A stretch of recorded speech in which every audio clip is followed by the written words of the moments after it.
Have you ever felt like you did everything right, but life just kept throwing you curveballs? Have you ever questioned if God was still listening? If so, you need to hear Tun's incredible story. It's a powerful reminder that delay is not denial. Tun grew up in Nigeria, in a large polygamous family. Life wasn't easy, but he was brilliant and full of hope. At just 20 years old, a miracle happened. He won a prestigious scholarship to study in the United Kingdom. It felt like the ultimate ticket to a brighter future. He packed his bags, filled with dreams, and said goodbye to his family, promising to make them proud. Landing in the UK was a whirlwind. The culture, the weather, the food, everything was different. But Tund was resilient. He found a local church that quickly became his second home. His passion for music shone through, and he soon became the choir's keyboardist and a beloved singer. He found a new family in his church community, people who supported and encouraged him. Life was good. Of course, being a young man in a new country came with its temptations. The allure of a fast-paced, worldly lifestyle was all around him. There were parties, distractions, and moments where it would have been easy to stray from the values he held dear. But Tun's faith was his anchor. He remembered the promises of God and the reason he was there. He held on tightly to his beliefs,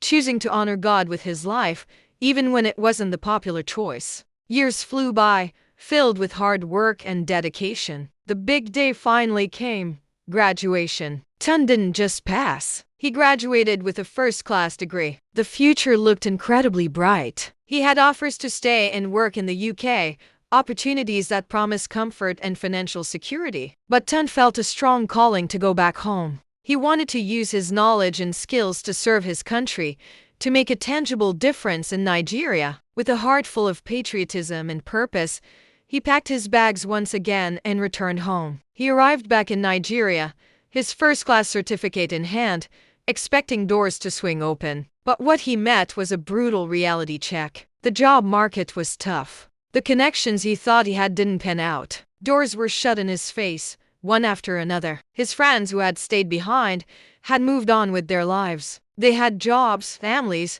and couldn't understand why this UK returnee was struggling. Soon, the whispers started. The initial admiration turned into mockery. He went all the way to the UK and came back with nothing? What a waste of a scholarship. The shame was heavy. The young man who left with so much promise was now facing poverty and ridicule. His dream of serving his country felt like a cruel joke.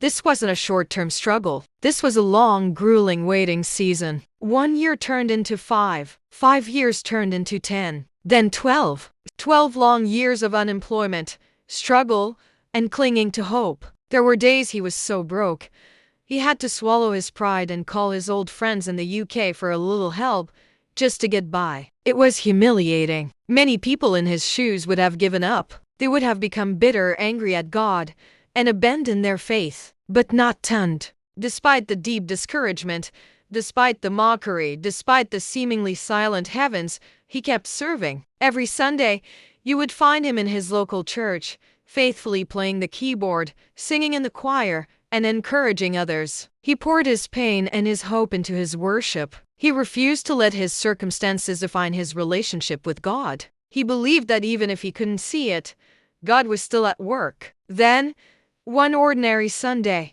everything changed. After the service, a visitor approached him. It was a man who used to be a member of his old church back in the UK. He was in Nigeria for business. He recognized Tund immediately. They caught up, and Tund, with quiet dignity, shared a bit about his long journey of waiting. The man was moved by Tund's story and his unwavering faithfulness. He said, "Tund, your faithfulness is incredible. I'm connected to some people here. Let me make a phone call."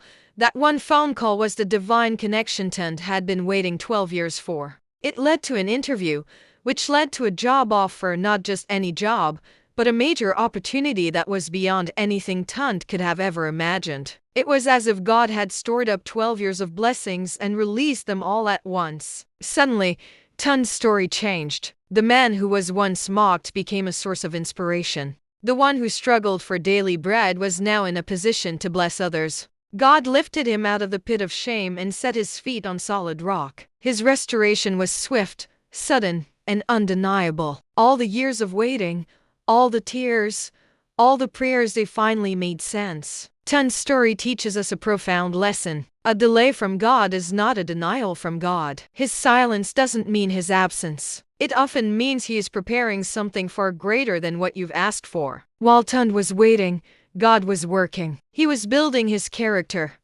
deepening his faith, and positioning him for a destiny he couldn't have achieved on his own timeline. So if you're in a waiting season right now, don't lose heart. Don't give up. Keep serving, keep believing, and keep showing up. Your faithfulness in the dark is not in vain. As long as you have breath in your lungs, it is never too late. Your story isn't over. God is a master of sudden turnarounds, and your moment of restoration is coming. Thank you so much for watching and sharing this moment with me. If this story touched your heart, please hit that like button and subscribe to the channel for more inspiring content. And remember to share this with someone who needs to hear it. Until next time, stay faithful and keep hope alive.